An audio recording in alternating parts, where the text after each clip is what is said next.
Johnny Tapia comes into this fight undefeated at 11-0, and he's only been a pro for a year and a half, but it's easy to see that he's already a guy who knows what he's doing.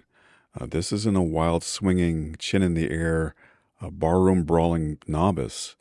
Tapia is measured chaos. He's aggressive but smart enough to know when to hit pause. He doesn't always get leverage on his right cross, but watch for the head fakes he uses sometimes before he throws it. He doesn't produce knockout viral clips, but his left hook to the body is nasty. He can be a bully in there. He often pushes his opponents into position so he can attack, and then they just collapse under his pressure. But he's in a competitive bout here with a future world champion, John Michael Johnson. This isn't a gimme at all.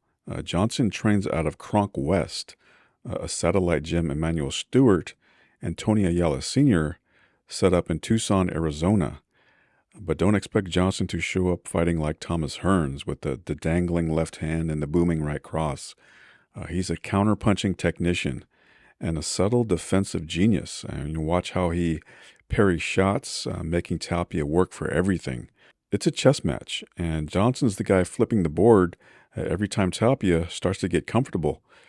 This is high-level stuff, and with Tapia, you can see the greatness bubbling under the surface as he makes the necessary adjustments against a tough opponent this early in his career. They're bantamweights.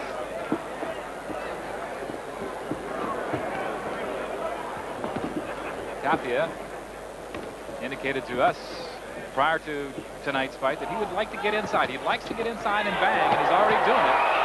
Particularly effective left hook to the body in that exchange. Both had good amateur careers, though Tapia probably a little bit better. Had a 101-21 record, won 2 national Golden Glove titles, and that's how he did it. And boy, he is already wailing away on the inside against Johnson. Left hooks to the body and using his right hand to try to take him out.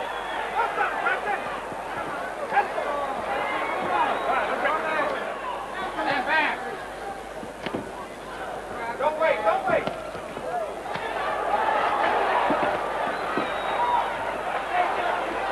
1:22 remaining in the first round. A bantamweight bout between Johnny Tapia on the attack in the baby blue trunks against John Michael Johnson of San Antonio in the gold trunks.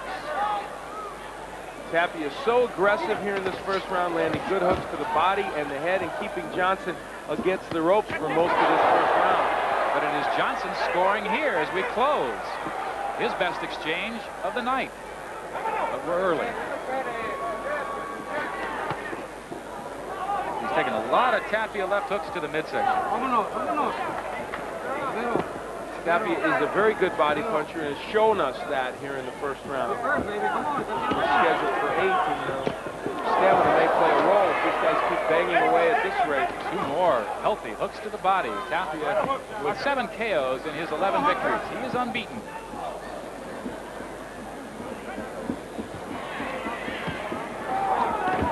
Both young fighters, Tapia 22, Johnson 21. 115 pounds each. Big right hand at the 10-second mark by Tapia. I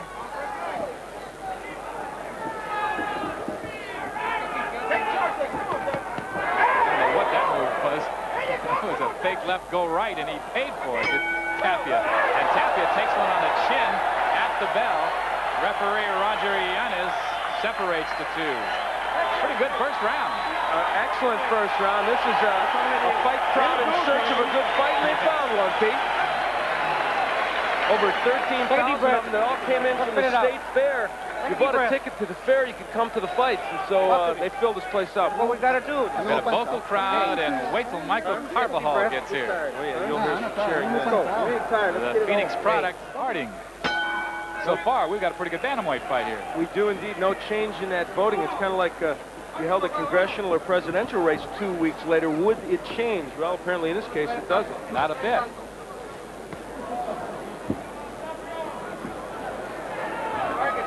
I mentioned the amateur record of Tapia, and he was excellent. Over 100 wins as an amateur, 2 national Golden Gloves titles. And you know what else he did as an amateur? He beat Michael Carbajal. That's right. is no easy trick. He also beat Hector Lopez, who's a very fine professional now. Tapia says, it's my turn now. I'm going to be a pro and be a good one, and so far he's been that, undefeated. Want to mention while we have a moment that Ray Mercer will next be in action on November 14th in Orange, New Jersey. And you'll see Charles Murray and also Alfred Cole on that card right here in ESPN. Johnson beginning to counter Tapia a little better here in round 2.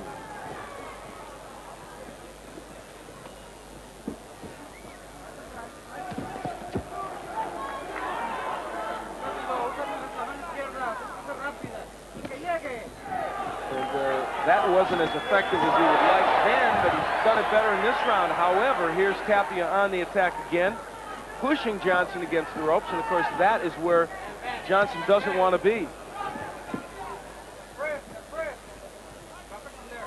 Both at 115, but it is Tapia who appears to be the stronger fighter. And one indication of that would be that right hand that Johnson landed right at the end of the first round, Pete. That's probably as good a right hand as he can land. Hit Tapia right on the jaw and didn't move it.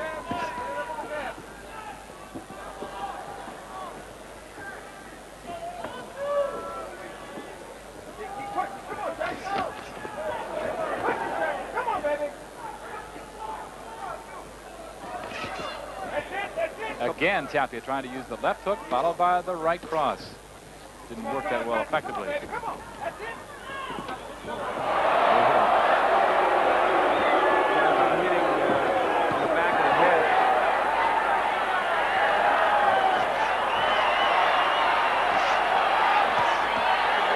Trying to go downstairs again, where he's met with some success.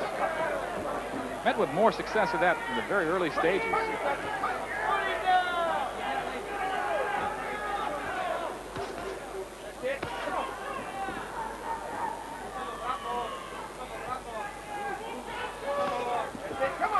All right, we're going to break away here at the end of this round and go to Bob Lee in San Francisco with the commissioner, Fay Vincent.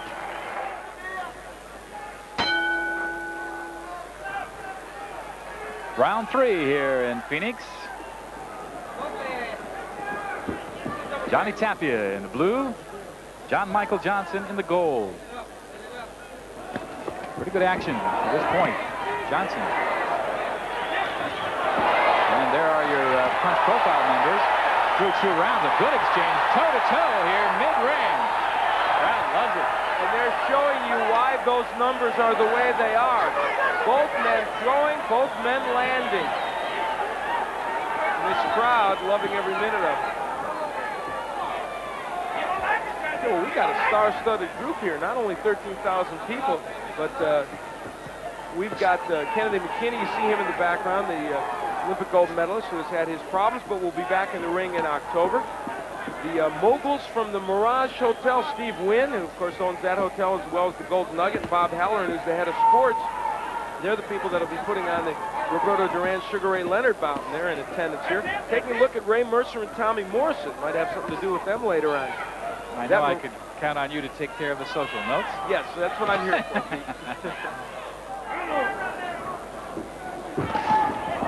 Tapia again trying to put together that combination. Not as effective with it as early. And he takes the right hand that time by Johnson.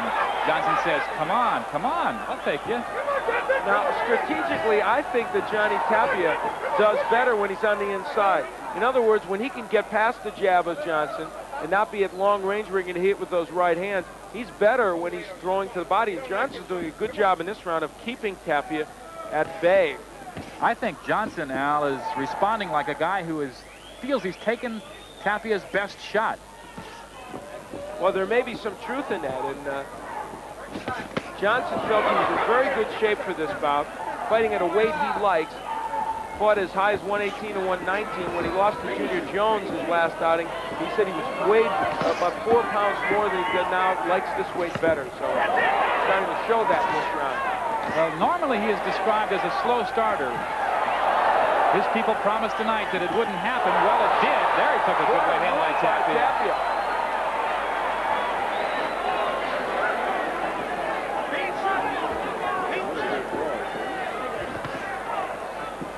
We've seen some interesting and unorthodox moves in this bout. Good fight through 3 rounds. Bantamweights. breath. John Michael Johnson He caught you with a good shot. and Johnny You know, you Tapia. didn't do nothing. Hey, you're backing the kid up. Every time he's moving, boom, boom, boom. Let's start banging on him, baby. Bang on him. Good. Okay, don't let yourself forget. Moore's coming up. Watch this move by Johnny Tapia. Gives him a head fake. Boom, a right hand right up the gut. Now, you know who used to do that? Lonnie Smith, the former junior welterweight champion, would turn away and then throw that right hand. Everything in combination, Bob. Everything in What combination. am I doing wrong? You're doing fine. A little busier, that's all. A little busier, though. And when He's trying to coast. He's trying to coast, don't let him. When he's coasting, don't stay in front of him. Don't stay in front of him. And we're back live, awaiting round 4 here. Good bantamweight bout between Johnny Tapia here, he with a tattoo in his chest, against John Michael Johnson, who has appeared to gain a little in confidence in the last 2 rounds. Excellent third round, especially for John Michael Johnson, with landing some good right hands of his own. Boxing well now. Rich Lander, who works out of John Michael Johnson's corner, told us that he thought, and having worked in another fight that Tapia had, he worked across the ring from him for another fighter, and they observed during that fight that what they thought they could do is get him with uppercuts, get him with a left hook. So that's something to keep an eye on here for Gonzalez as we look at the punch profile. Excuse me, Johnson. And Johnson, ironically, there's the left hook by Johnson. Ironically, it's really been the right hands by Johnson so far. So the hooks and the uppercuts may still come, but they didn't earlier. But now John Michael Johnson is getting the hook in. Very prophetic. They heard you talking about it, Pete. Rich Lander, if that name sounds familiar, he's the man who works with Alfred Rangel. Finally, he shows some offense here. But he took about a 40-second break.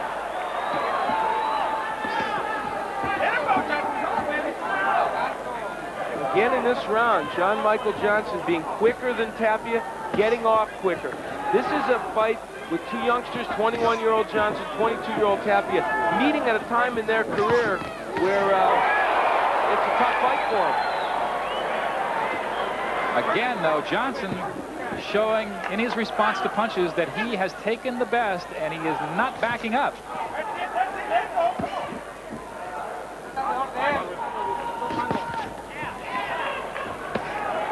Tapia's still going downstairs, but he's not as effective as he was earlier with it.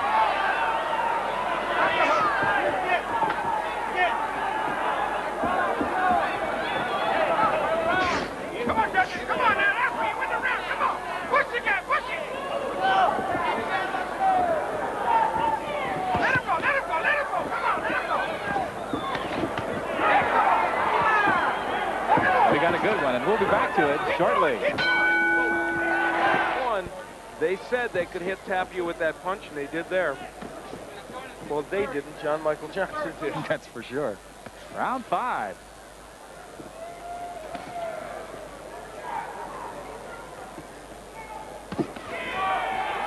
It is scheduled for 8.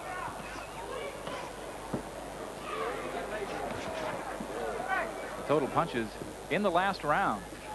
And again, showing a trend of Johnson really taking a little bit of control. I had him winning that round also, and I have him winning the last 2. So Polished. I guess that bespeaks their extensive amateur records. yeah, both were very good amateur boxers, and you can see that. Now, I'll tell you what, though.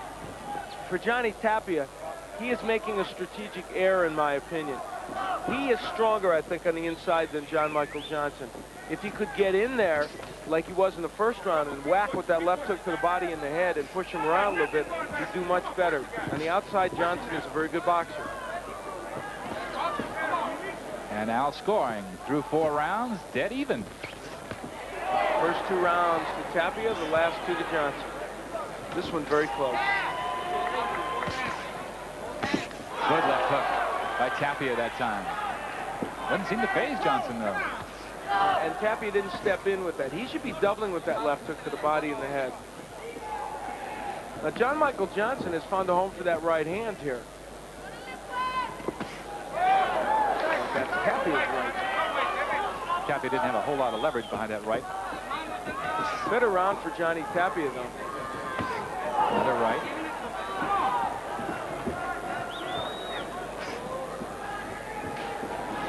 know, though, I think they want Tapia boxing. The Johnson people do. Although Tapia's boxing pretty well in this round, they want Johnson to push him backwards. And he's doing that, but he's not landing effectively. I tell you, Al, that move by Tapia may work well in the NFL on some defensive back, but I don't know if I'd want to be moving my head left and going right, or vice versa. It's an unorthodox move in boxing, to be sure. You're right. For a wide receiver, it's fine.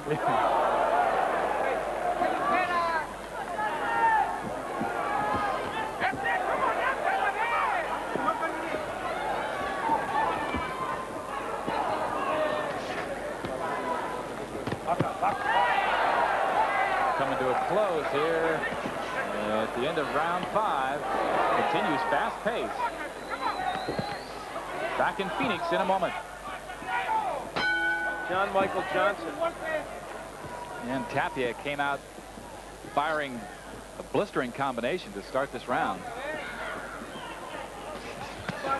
Very interesting matchup of a couple of good young boxers, both with good amateur credentials, both with good pro records. Even the 7-2 record by Johnson, a little deceiving. 2 split decision losses among those 3 decision losses. Of course, Tapia undefeated.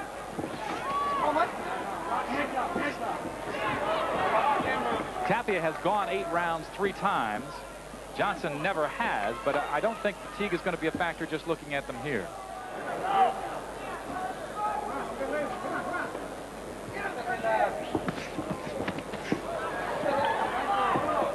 Interesting. This fight started out with Johnson, the mover and the boxer, and Tapia the aggressor. Now it is completely turned around. Right, it has. Now it's Tapia boxing and trying to move, and Johnson going after him, which Johnson's corner has urged him to do. Johnson appearing much more like he wants to decide it with one punch. Now there's the left hook to the body from Johnny Tapia that has been so dormant and absent in the last several rounds. Very effective in the first round with that, and then it kind of went away.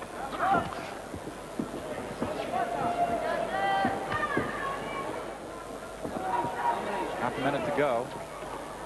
Again, that time it works. Fake left, go right.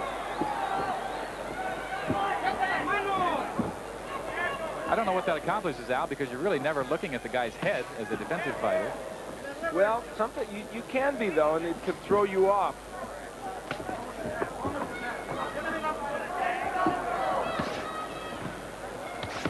We've got 2 to go here in Phoenix.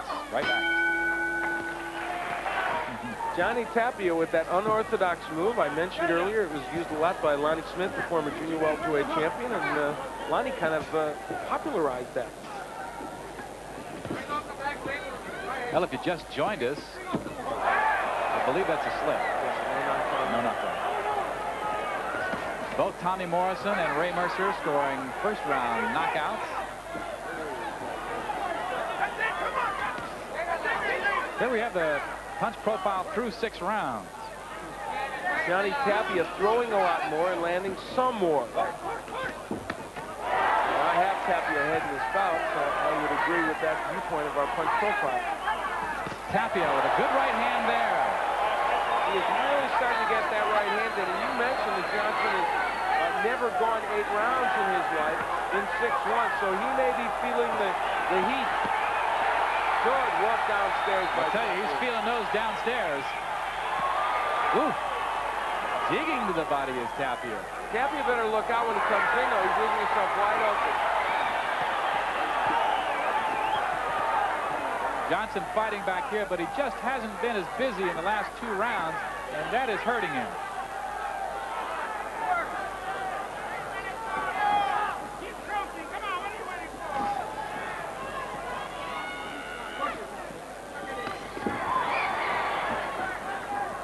This is as long as Johnson has ever been. In fact, he's never been this distance before, obviously. So it's a place where he's trying to figure out if he can go. And Al, I just saw him briefly drop his arms and shake his arms. I'm talking about Johnson as if to indicate that his arms are a little tired, and he was trying to get a little freshness to them. And he doesn't have the snap that he once did. Tapia has been much busier in the last couple of rounds. 1 round to go. What has been a good fight. Very interesting matchup of really two evenly matched fighters. Very important round coming up for John Michael Johnson. He could be facing his 4th loss as a pro and doesn't want that. And we're down to 1. Be back. Johnson keeps his hands down and gets nailed. The crowd showing their appreciation at the start of this 8th and final round. Big hand from a big crowd. We mentioned 13,000 here at the State Fair in Phoenix, Arizona. Let's look at the punch profile in the last round. Tapia again landing more. Widening that margin of total punches landed and, in my opinion, widening the margin of rounds that he has won also. And speaking of my scoring, as we were, there it is. I have Tapia had 68-65. Now, that might be a little wider margin than some of the judges have. It could be much closer than that. My scoring is quite unofficial, as fans have come to know in recent months. John Michael Johnson has just sort of stalled out here. He didn't come to an abrupt halt with respect to his offense, but he has just stalled out in the last 3 rounds. And the Tapia right hand has become such a huge weapon, or it would be doing even more damage.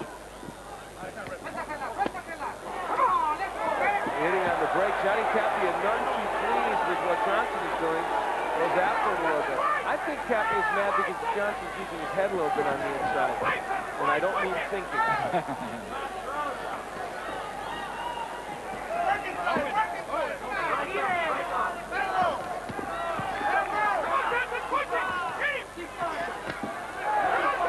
Again, Tapia, much the busier fighter here in this final round, and you would think Johnson trying to press and cut him off, but still not throwing much. Ooh, good left to the body and a good right hand. Got a lot of leverage on that one, did Tapia. And now it's Johnson pursuing, but Tapia doing such a good job of counter-punching. Moments for that left hook from Johnson. There's the right. That's really been his best weapon. That was a good right hand by Johnson. Very good matchup. This really has been interesting. Two young boxers who both have skills. Tapia wanting the crowd to get into this.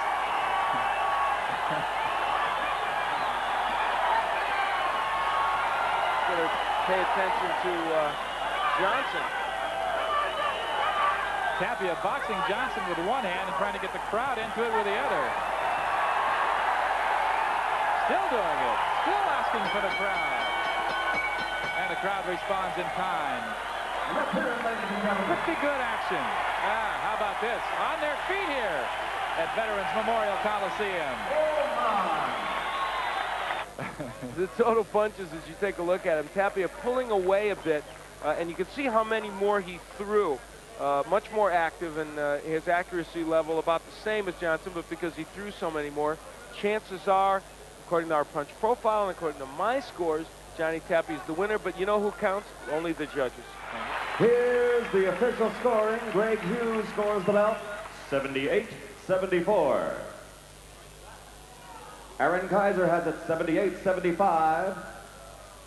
And Bob Cox scores it 79-75 for the winner by unanimous decision, Johnny Tapia. Nice gesture by Johnny Tapia, but his legs are tired enough that he almost didn't get. 4.5 years later, John Michael Johnson scores a major upset, knocking out Junior Jones in the 11th round to capture the WBA bantamweight title. Everything you saw in that fight with Tapia, the parries, the counters, the subtle footwork, it was all on full display that night as he wore down Jones and took his title. But less than 3 months later, Johnson finds himself defending his belt in Thailand and walking into a snake pit. Near the end of round 1, there's an accidental clash of heads. A cut opens above his right eye. Should have been ruled a technical draw, but no, the ref calls it a punch.